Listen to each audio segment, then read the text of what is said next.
सोचिए एक ऐसा देश का तस्वुर कीजिए जहाँ ना बिजली का बिल हो, ना हॉस्पिटल का खर्चा, ना एजुकेशन लोन का बोझ, जहाँ माँ बनने पर पैसा मिले और पेट्रोल एक चाय के दाम से भी सस्ता हो। लगता है ना कोई सपना? नहीं, ये सपना नहीं था, एक हकीकत थी। और उस हकीकत का नाम था लीबिया। और इस हकीकत के सरताज थे एक शख्स, मुअम्मर गद्दाफी। लेकिन दोस्तों, दुनिया को सपने पसंद नहीं आते, और ख़ास तौर से जब कोई मुसलमान सपना देखे तो वेस्ट की नज़रों में वो चुभने लगता है, जब तक वो उनके अपने ना हो। और इसीलिए 20 अक्टूबर 2011 को एक कैमरे के सामने एक ज़ख्मी, आधे नंगे और लहूलुहान नेता को मौत दे दी गई। न सिर्फ उन्हें बल्कि उनके साथियों को भी। और दुनिया ने इस जुल्म पर सिर्फ तमाशा देखा, ना इन्वेस्टिगेशन हुई, ना इंसाफ मिला। आज हम उस कहानी को दोबारा ज़िंदा करेंगे। एक नेता की कहानी, एक कत्ल की कहानी और एक छुपी हुई हकीकत की कहानी। एक ऐसा शख्स जो वेस्ट के लिए ख़तरा साबित हुआ और मुसलमानों की और लीबिया की तारीख़ में अपना एक सुनहरा बाप छोड़ के गया। मैं जर्नलिस्ट मज़हर, आप देख रहे हैं मुस्लिम सियासत। चलिए शुरू करते हैं असली हीरो का पहला एपिसोड।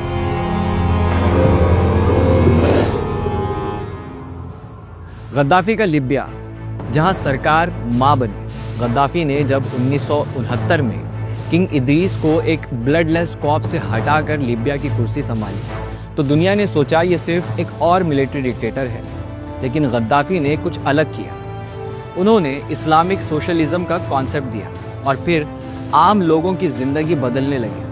फ्री इलेक्ट्रिसिटी सबके लिए, 0% इंटरेस्ट पर लोन, $60,000 हर नए शादीशुदा कपल को, petrol 14 cents per litre, free education, health care, $5,000 हर माँ को।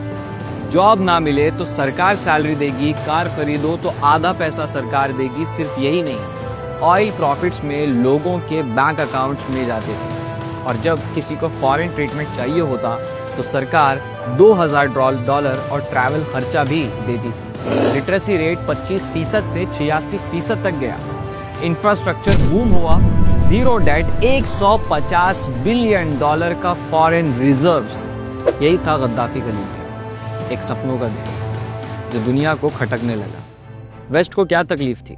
गद्दाफ़ी सिर्फ अपने लोगों के लिए नहीं बल्कि पूरे अफ्रीका के लिए सपना देख रहे थे। एक अफ्रीकन सेंट्रल बैंक, एक गोल्ड बैक दीनार, एक अफ्रीकन मॉनेटरी फंड।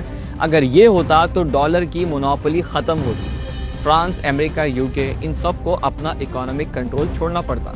और फिर वही हुआ जो हमेशा होता है। मीडिया ने नैरेटिव बनाया, नाटो ने अप्रूवल दिया और 2011 में लीबिया पर हमला हुआ। 20 अक्टूबर 2011, सिरते का खूनी दिन। गद्दाफ़ी त्रिपोली से भागकर अपनी जन्मभूमि सिरते में छुपे हुए। उनका कॉन्वे पकड़ा गया, उन्हें ज़ख्मी हालत में पकड़ा गया जिंदा। उस वक्त के मोबाइल फ़ोन वीडियोस में क्लियरली देखा गया कि वो जिंदा थे, खून से लथपथ थे, लेकिन अभी भी बात करने की स्थिति में थे। रेबल्स ने उन्हें मारा, ठोका और उनके सीने में खंजर भोंका। उन्हें आधा नंगा करके एम्बुलेंस में डाला गया। तब तक वो बेहोश थे या मर चुके थे, कोई खबर नहीं। उनके बेटे मुतस्सिम को जिंदा मिसराता ले जाया गया। एक वीडियो में वो दिख रहे हैं जहां हॉस्टाइल कन्वर्सेशन करते हुए सिगरेट पीते हैं। लेकिन शाम तक उनकी लाश एक नए गले के घाव के साथ पब्लिक डिस्प्ले पर रख दी गई।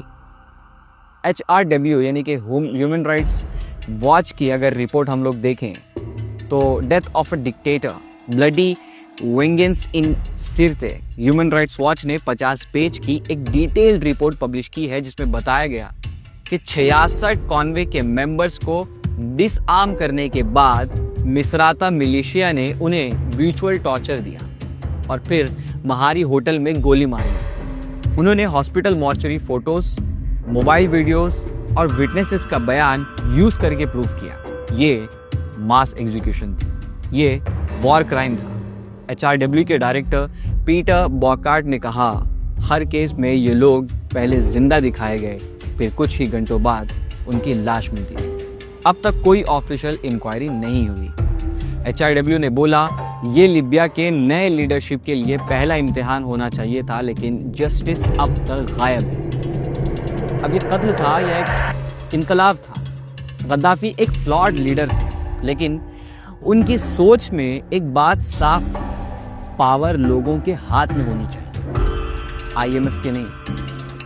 आज जब हम लिबिया की तरफ देखते हैं, हमें सिर्फ मिलिशियाज, पॉलिटिकल अनार्की और बिखरी हुई इकॉनमी दिखती है। और तब याद आता है वो एक आदमी जो टेंट में रहता था मगर दुनिया के सबसे अमीर देश का नेता था, जो मिडल ईस्ट को जोड़ने का सपना देख रहा था, जो चाह रहा था अफ्रीका उठ खड़ा हो, लेकिन उसे गोली से नहीं नैरेटिव से मार दिया गया अपने ही लोगों के हाथ। गद्दाफी के बाद एक देश का बिखरा हुआ हाल है, पॉलिटिकल इंस्टेबिलिटी देखी जा सकती है। गद्दाफी के बाद जो खोखली आज़ादी मिली उसने लिबिया को दो टुकड़ों में बांट दिया। आज ट्रिपोली में एक सरकार है और ईस्टर्न लिबिया में दूसरी।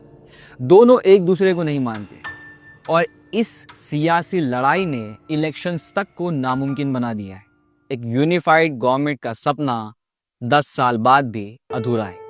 सिक्योरिटी कंसर्न्स, सीजफायर के बावजूद गोलियां, 2020 का सीजफायर एग्रीमेंट सिर्फ कागज़ों तक सीमित है। हर कुछ महीने बाद ट्रिपोली, मिसराता या बेनगाजी में क्लैशेस होते हैं। अभी हाल ही में ट्रिपोली में एक मिलिशिया लीडर के कत्ल ने फिर एक बार जंग के जख्मों को ताज़ा कर दिया। लोग कह रहे हैं गद्दाफी था, अमन था, आज सिर्फ मुश्किलात और मसाइल हैं। इकोनॉमिक क्राइसिस, ऑयल है लेकिन अमन नहीं। लिबिया के पास आज भी दुनिया का best quality sweet crude oil है, लेकिन जब ऑयल के फील्ड्स पर मिलिशियाज का कब्जा हो और हर सरकार दूसरी को इलेजिटिमेट कहे तो इकोनॉमी की नैया डूबती है। करेंसी वीक है, इन्फ्लेशन बढ़ रहा है, युद्ध बेरोजगार है, इंफ्रास्ट्रक्चर बर्बाद है। एक वक्त का रिच लिबिया, सपनों का लिबिया आज आईएमएफ से भीख मांगने पर मजबूर है। ये पहली बार नहीं है जब वेस्ट ने एक बढ़ती हुई मुस्लिम ताकत को